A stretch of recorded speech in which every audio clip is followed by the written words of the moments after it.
بسم اللہ الرحمن الرحیم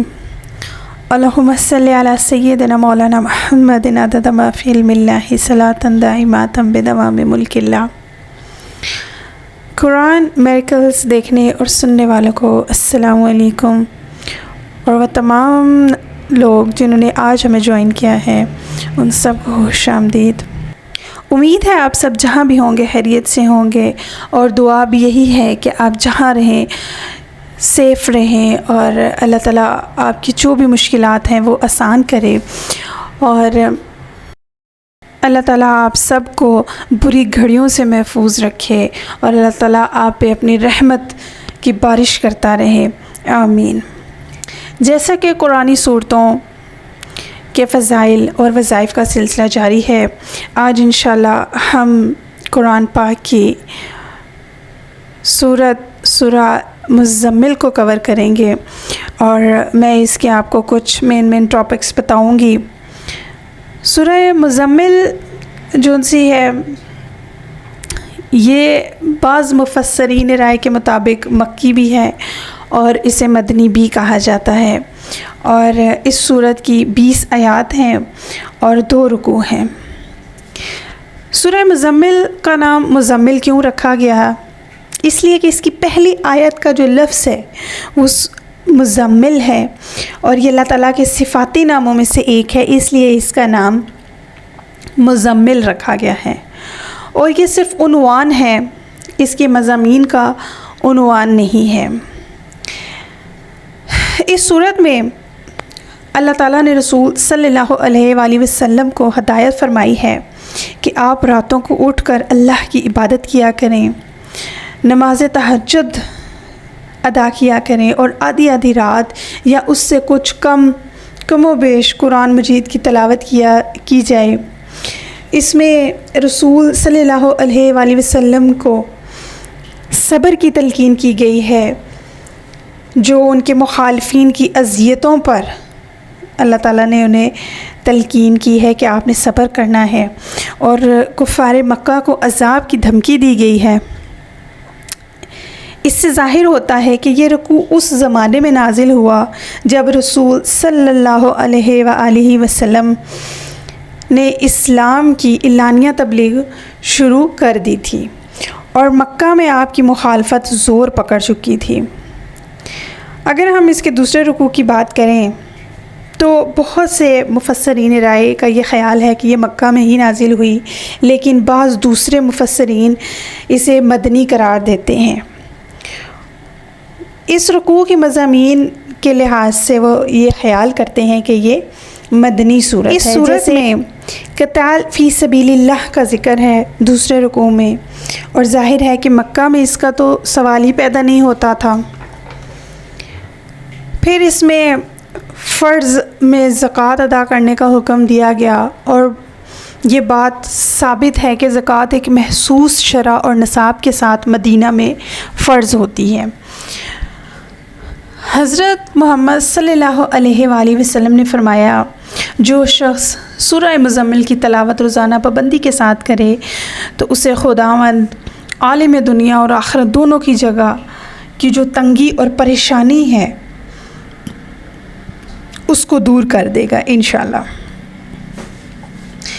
پھر حضرت امام محمد باقر علیہ السلام نے ارشاد فرمایا، اس سورت کا روزانہ پابندی کے ساتھ جو پڑھے گا ہرگز اللہ تعالیٰ اسے کسی کا محتاج نہ کرے گا۔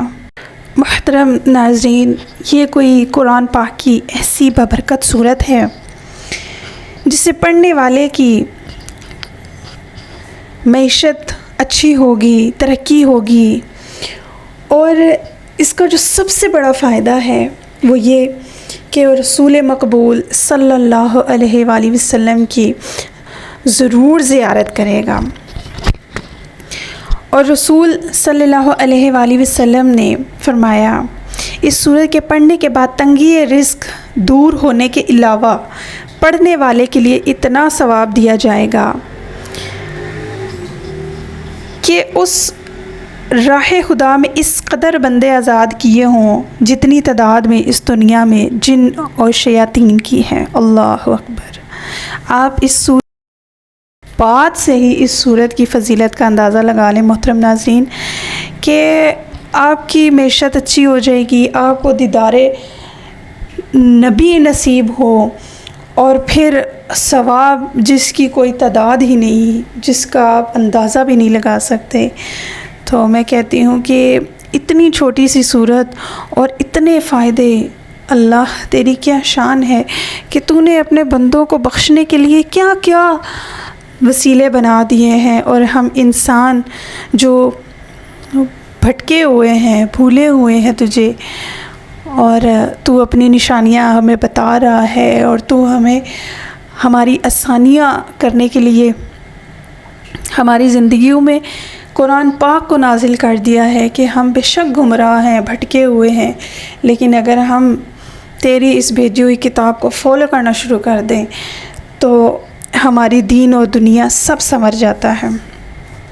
محترم ناظرین، یہ صورت ایسی ہے کہ زندگی کی تمام جائز مقصد و مشکلات حل کے لیے یہ سورہ شافی علاج ہے،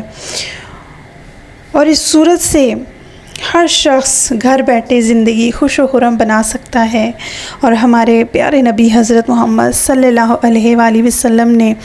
فرمایا، جو شخص اس صورت کو پڑھے گا اللہ تعالیٰ اسے دنیا اور آخرت میں خوش رکھے گا اور اس کی افلاس کو دور کر دے گا۔ جس مشکل کے لیے پڑھے گا وہ مشکل آسان ہو جائے گی۔ تو محترم ناظرین، اس کے علاوہ اب ہمیں چاہیے بھی کیا کہ اگر ہماری ہر مشکل دور ہو جائے، معیشت اچھی ہو جائے، دیدار نبی نصیب ہو جائے، ہماری تو دنیا ہی بدل جائے۔ اللہ تعالیٰ ہم سب کو قرآن پڑھنے اور سمجھنے کی توفیق عطا فرمائے، اور کوشش کریں کہ اپنی زندگی میں کسی نہ کسی صورت کو شامل کر لیں ہمیشہ کے لیے، چاہے اس کی کچھ آیات کریں، چاہے کوئی چھوٹی صورت کریں، کوئی بڑی صورت کریں۔ اپنی زندگیوں کو اگر آپ بدلنا چاہتے ہیں تو قرآن کو پکڑ لیں، اسے چھوڑیں مت، انہیں گھروں کے بند الماریوں کی زینت نہ بنائیں۔ قرآن کھولیں، چاہے اس کا دیدار کر کے ہی بند کر دیں، لیکن قرآن کھولنا شروع کریں محترم ناظرین۔ اور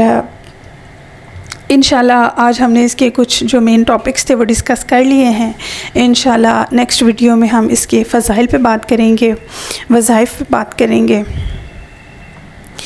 تب تک مجھے دیجیے اجازت، اپنا اور اپنوں کا بہت سا خیال رکھیں۔ اللہ نگہبان۔